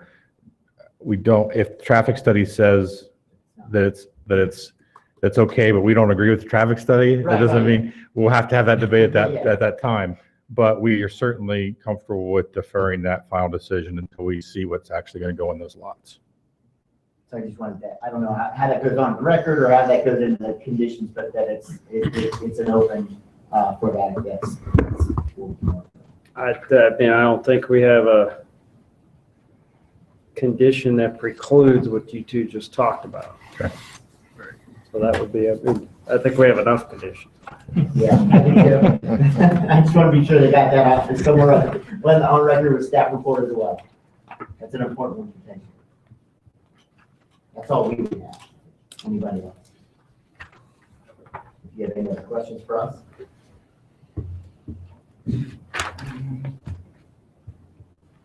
So are you in any discussions with commercial developers for those 5 outlots? We're not in any active ones right now. We've had a couple inquiries only, slight inquiries, but nobody solid yet. What do you foresee? Something like a fast food drive-through type thing? In reality, I see more of, I think now when you come in and you're looking at this, I could foresee more of a daycare. I think you could see the HER Realtor Group. I don't know today that we have enough traffic impact out there to get the higher end, the McDonald's certainly, the CVS's type. Anybody is looking truck count. They like the 23, but we're not there on Glen Parkway enough, and that's what they look at. Come on, Kevin. All the kids are going to want a Starbucks right there, right? It's a right and a right and a right. That's too many rights for these guys to say they want. It's really they go 23, take a right into our place. Oh, now I have to get 23 on Glen Parkway, and then I got to take a right into it, and then I got to take a right in my back. That's too many rights for the type guys with heavy uses. So I really think these are going to be light type, commercial type uses, some office type users. So we'll go in there. If the hospital comes, that changes everything because now I think you get traffic going, and I do think you could have some of those uses where you say, hey, the hospital, if they don't put it on their own campus, could use some type of place to get a coffee and a bagel and something like that, something neat. I certainly could see it then, but till that hospital comes, I think these are going to be lighter type uses. Outside of lot 5, which because it does have visibility from 23, could get you somewhere, but again, once they look at it, they say, I've got to turn on and turn and turn, we start to lose it a little bit. So it's a little bit more difficult. I think that could be more of an office use. Yeah, I don't think you're going to see a lot of high use there, like fast food. He's absolutely right. It's just 23 is the place to be. Yeah. Not that I have any background in that. No.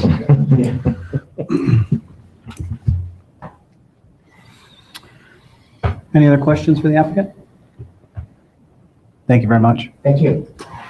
At this time, I will ask the public if there's anyone here this evening that wishes to comment on this particular case. All right. Seeing no comment from the public, I'll bring it back to the Planning Commission. What's the wish of the commission this evening?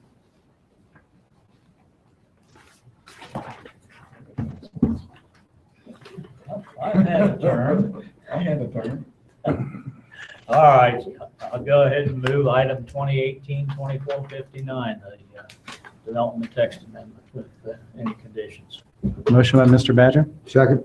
second by Mr. Halter. Mr. Badger? Yes. Mr. Halter? Yes. Mr. Prohl? Yes. Mr. Volnick? Yes. Mayor Riggle? Yes. Vice Chairman Mansour? Yes. Chairman Simpson? Yes. Yeah, move item 2018-2460, the preliminary development plan with all staff conditions. Motion by Mr. Badger, Second? second by Mr. Halter. Mr. Badger? Yes. Mr. Halter? Yes. Mr. Prohl? Yes. Mr. Volnick? Yes. Mayor Riggle? Yes. Vice Chairman Mansour? Yes. Chairman Simpson? Yes. And I'll move item 2018 be approved, 2461, request for the preliminary subdivision plan Second? Motion by Mr. Badger with the second by with all Mr. Halter. conditions. Mr. Badger? Yes. Mr. Halter? Yes. Mr. Prohl? Yes. Mr. Volnick? Yes. Mayor Riggle? Yes. Vice Chairman Mansour? Yes. Chairman Simpson? Yes. Motion carries. Thank you. Thank you, Chairman. I need a 2-minute break. So granted. Take 3.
It's 8:48 PM and we're going to reconvene tonight's session of the Planning Commission.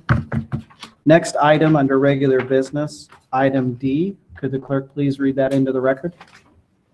Item D, River Street Business Park, Case 1, 2018-2493, a request by Tim Colatruglio for approval of a final development plan for River Street Business Park encompassing approximately 2.594 acres, 13 properties located at 45 River Street in Zone B3 and R4 PMU, Community Business District, a medium-density residential district with a planned mixed-use overlay.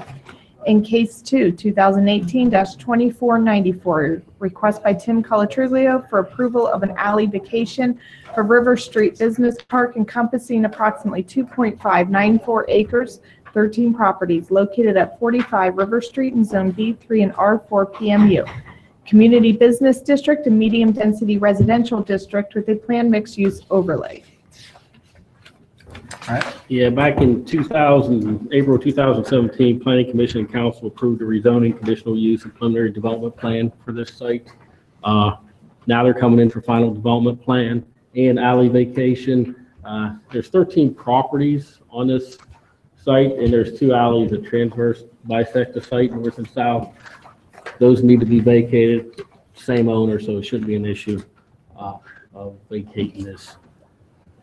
From a zoning perspective, he needs final development plan, alley vacation. Engineers have reviewed the submitted engineering drawings and are just waiting on this final development plan to be approved, sign off on them. This is the site plan that was approved, preliminary plan. Now they finalized it. It would have 2 access points off River Street to a 60 space parking lot. There'd be a new building along the northern portion of the site, be about over 15,000 square feet. That's building 1. Building 2, which is located just south of that, would be approximately 6,000 square feet. And his existing business, which is the southernmost building in blue, would remain there at that site. There'd be a dumpster north and south of building 2 on this development. No bike paths are along in this area per our bike master plan. However, he would have to put a sidewalk along the east side of River Street down to the second southernmost curb cut, and also across on the west side of River Street, a guardrail would be installed adjacent to the access points for safety reasons. Landscaping, he'd be providing the appropriate street trees along River Street, along with preserving several trees on River Street, and also he'd preserve trees at the northwest portion of the site. Buffering, staff is recommending 14 additional trees to supplement the existing trees along the northern property line, which is the alley there, to create a consistent buffer in that area. As I indicated, they are removing trees out here, 351 caliper inches. However, they are preserving about 160 caliper inches. There'd be a tree preserve in the northeastern portion of the site. There would be a shortfall of 192 caliper inches that would be removed. They agreed to pay a tree payment of $19,200 to meet our tree preservation chapter and to approve development text. The lighting plan was approved by our chief building official. They're not identifying any signage at this point, but it would have to meet the minimum requirements of the approved development text in the current zoning code. And aside the alley, the existing alley that's located on the northern portion of the site, some of that alley protrudes into the applicant's property, and he's willing to give the city an easement for that until the alley is repaved and moved off his property. Staff recommends approval of the final development plan with 12 conditions and the alley vacation with 1 condition. Be happy to answer any questions you may have. Mr. Chairman, members of the commission, the only thing I want to add is appreciate the applicant's endurance on this project. It's not the easiest site, and Tim also, he's a friend of mine. He's had some health issues in the last few years. That's to put it mildly. So you look great, and I'm glad you're on the mend. So just want to say that. Questions? Oh, go ahead. No, I was just saying questions. Yeah, so what'll happen if the alley is vacated? Is it gonna be tore up, repaved, The alley to the north would not be touched until somebody maintained or changed it. There's a platted alley that they're vacating. Yes, there's a paper alley. Yeah. Kind of in the middle of the site, which Yeah, we got vacated. We got an alley, one here. Gotcha. The alley that's in existence actually got paved on his property. for whatever reason, however long ago. So And that's what it looked like up there. He's willing to give, So it's that's like- exactly what happened, and so Okay. he's willing to give us an easement until such time that we might pave the alley in the, easement for the alley, the actual alley easement. Which is, we're thankful for that.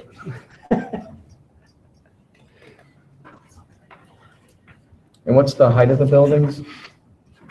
About?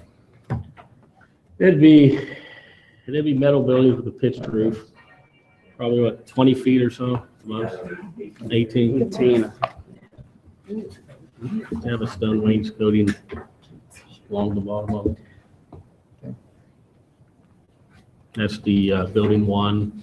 This is building 2 on the bottom. Building 2 is down here, then he'd renovate his existing building to match as they're built out.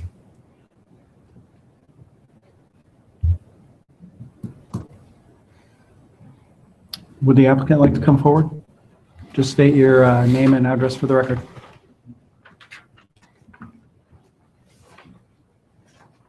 I'm Tim Colapulio, address 3630 Curve Road, Delaware, Ohio. Mike Williamson, 5543 and a half, US Highway 42, Mount Gilead, Ohio.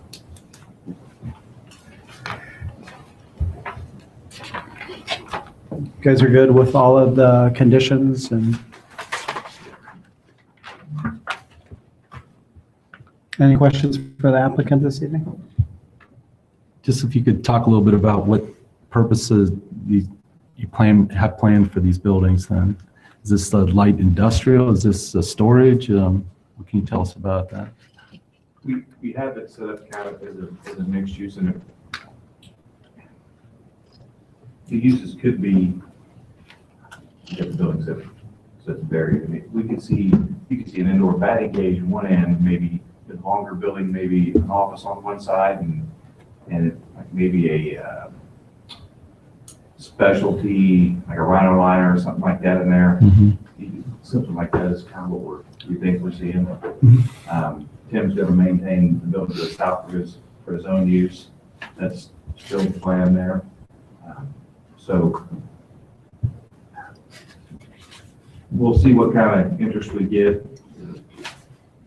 The buildings could be divided into, like that big building could be divided into 3 or 4, and we set the loading ports in there that way so we could get at least 3 different businesses in there if we had to. They all needed truck access, all needed deliveries. Try to keep it just as flexible as possible. Foundations are set up to where they're built into the hillside, and then you come up, and then you start the walls. So we're trying to keep them just as flexible as can be. Build a shelf and see what happens.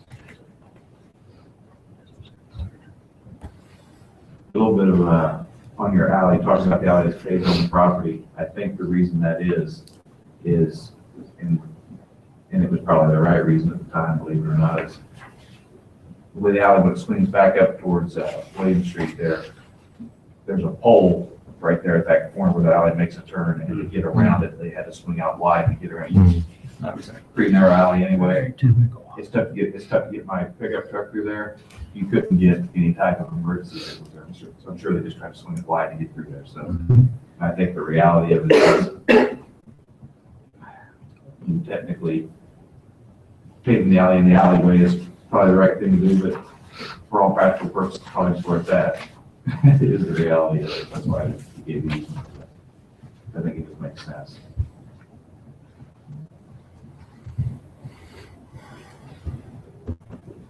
Any other questions for the applicant? I'm excited to see this project move forward. This is one of the most memorable cases for me, only because we had a comment from the public where they were concerned that their satellite was going to be blocked by the building. So it's near and dear to my heart. Near and dear to my heart. I love this case. All right. Thank you very much. I assume there's no member of the public here tonight that wishes to speak on this case. Seeing none, I'll bring it back to the Planning Commission. What's the wish of the commission this evening? I move to approve 2018-2493 final development plan with all staff recommendations. Motion by Mr. Prohl. Second. Second by Mr. Halter. Mr. Badger, Yes. Mr. Halter? Yes. Mr. Prahl? Yes. Mr. Volnek? Yes. Mayor Riggle? Yes. Vice Chairman Mansour? Yes. Chairman Simpson? Yes. I move to approve 2018-2494 alley vacation with staff recommendations. Motion by Mr. Prahl, Second? second by Mr. Halter. Mr. Yes. Bott? Mr. Halter? Yes. Mr. Prahl? Yes. Mr. Volnek? Yes. Mayor Riggle? Yes. Vice Chairman Mansour? Yes. Chairman Simpson? Yes. Motion carries. Good luck. Call the roll backwards once, please. I'm not going to call you first anymore. Moving on to item number 4 on tonight's agenda, Planning Director's Report. What say ye, Dave? You always make Commissioner Badger go first out of the gate. Well, I'm going to just Just surprise him one day. sprinkle it up, man. Make some. So he can be, say it out of turn. A couple things, the comprehensive plan work continues, spending a lot of time into that. We've had a series of 5 meetings over 4 days. We have some passive installations at the Y, Mingo Park, and SWCI now. And we have an online survey that's going on. So thank you to all of you and Dean who came out and helped volunteer for those meetings. That was quite a week and a half, and so we're digesting some of the, at last count, almost 1,300 comments we've received to date. The online survey is going well. I've also reached out to just Ohio Wesleyan and Delaware City Schools and try to get some of that demographic, the younger demographic, try to get them engaged as well into the process. So keep pushing the survey. It'll be live through the weekend, and then we do have to cut things off for this round of engagement and take stock of all those comments we heard and try to put them in context and in different functional areas of what a plan might involve. So, but I appreciate everybody's help. Mr. Badger, I think you were at every one of them? Were you? Yeah, missed one. First Friday, almost every one of them. So appreciate that very much as staff. Obviously, we, as Bruce likes to say, we definitely need a force multiplier with a force of 4 planners working on the project. So we appreciate that. We have a great steering committee, absolutely fantastic steering committee. And the only other thing I wanted to highlight for you, walked in, past it on the way into the chamber tonight, is that we did receive an American Planning Association award for the state of Ohio, inaugural award awarded to 4 places in the state for a designation of a great place, and we put in for our downtown. As Lee says, we all know it's great, but now we have a pretty significant acknowledgement of that. So I was down at our conference in Cincinnati here in the last couple of weeks, and they presented that and Facebooked it, tweeted it, and all the rest of it. So that was nice. It was a nice little ceremony, and I think a nice little display that our 400 or 500 registrants at the conference got to see as well. It is taken every other year. That will be granted for Ohio only, but the conference that it occurs at is the conference that we have every other year that includes Ohio, Kentucky, and Indiana. So it's a little bit broader audience than just state of Ohio, which is normally a well-attended conference as well. So, that goes back to our staff, our city, with the work that we've done and continue to do, and staff long before me as well, continuing the chain, but our business owners and our property owners and our Main Street as well. I think it takes all of that, and I don't think it's really it's not sort of a, hey, you made it and you're done kind of thing. To me, it's just an affirmation that we're really on the right track and we got to keep going. So, but it's kind of a big deal. So. Congratulations. Thank you. Appreciate that. Congratulate all of us. We all won. So that's great. But due to the lateness of the hour, that's all I have. We'll be back here in 2 weeks. 3 weeks. Did we get an extra week in there? 3 weeks late. So 3 weeks. I got another week to write reports in there. Do you want to let them know what we have on the docket as of now? Right now, Delmar. It's not slowing down, guys. Right now, Delmar Dwellings coming in for their final development plan. Bell Commons rezoning down on Bell and Liberty Road, which would be residential and mixed use, kind of like River City Business Park, and Raising Cane's Glenwood Commons outlot. And Bell Commons primarily like River Street. There are 4 outlots proposed along Bell Avenue to just finish out the row of housing that's there. Just so you know, and you'll, as we prepare that case, you'll see that. That's it. All right, good deal. Commission member comments and discussion. Nothing, boss. Nothing? So 1,300 comments, getting any response from, let's say, my area? Because I put things out there and I have it shared to the, I know. like the Cromwell subdivision and Cheshire. I know. Your old Cheshire crossing one. I tell you, the steering committee has been wonderful getting the word out. I think we've done our part to promote it and get it out as staff and the consultant team, and I know you have, Dean, as well. I think. Any response back there other than mine? I think we have to go through that. I don't know where all the responses are coming from on the surveys yet, so hopefully they're a little bit more engaged in that part of the process than they were in person. But it was a good diverse crowd of 20 or so that showed up that weren't steering committee members and that sort of thing down at Source Point. And I thought that the diversity of the conversation was the strength of that particular meeting. Maybe not the attendance. But all we can do is provide the opportunity to be engaged. I can't force people. That I know you're doing it. Like multiple subdivisions. We have 300 or 400 comments from the online survey at this point as of my last check. So it is, people are finding that useful. And it is kind of cool. You can run through the exercise literally digitally. You can kind of do it by yourself. And I think you do lose something with not having the interaction of being face-to-face with your fellow citizen who may not share all of your views, but it's an opportunity to exchange some ideas more in a positive way than maybe sometimes we see here in the commission chambers. When I was up in one at Source Point, and there was a gentleman there who's lived in the city for 18 months, but he lives up on Hawk Road. Right. So I said, why did you choose to come? He said, I just want to see this part of town. Yeah. I thought it was really interesting because it was at the Y, like 2 days before. Yeah, you know, what's really interesting is I noticed that a little bit in that because we thought of having it dispersed in geography, and that's certainly what we did. And you did have the majority of people from that, whatever geography we were having the meeting in. But there were a significant number of people that were just, well, I couldn't make that meeting night, so I'm making this meeting night, so that's a good thing. Or there were a couple of people, hey, I just want to see this part of town. That was ultimately, I think that's just the strength of the process. Anything else? No.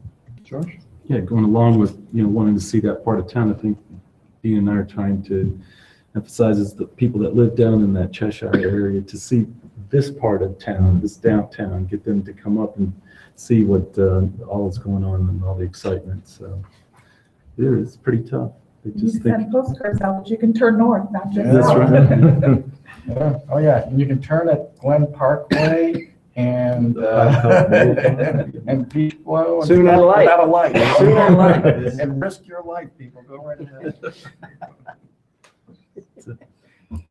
Sorry, man, I just have to go.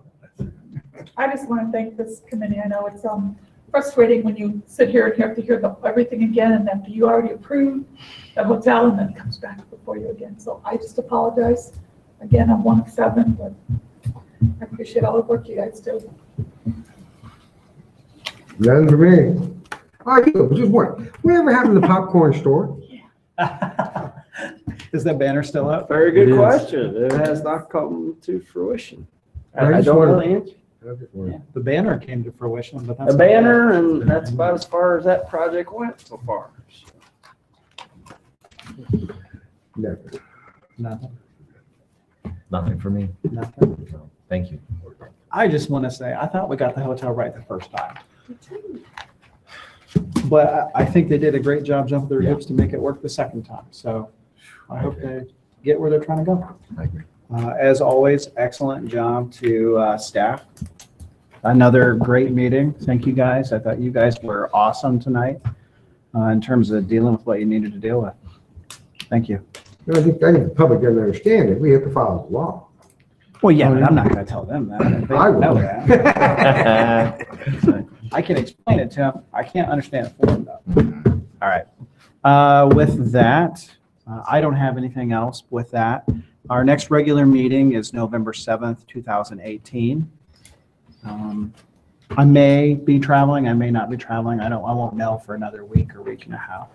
Don't tease me like that. I know, I did such a big letdown the last George time. wants the right? gavel. He's chomping at the bit. Yeah, he's ready to roll. So, I know. With that, we are adjourned at 9:09 PM. Eyes off Matt.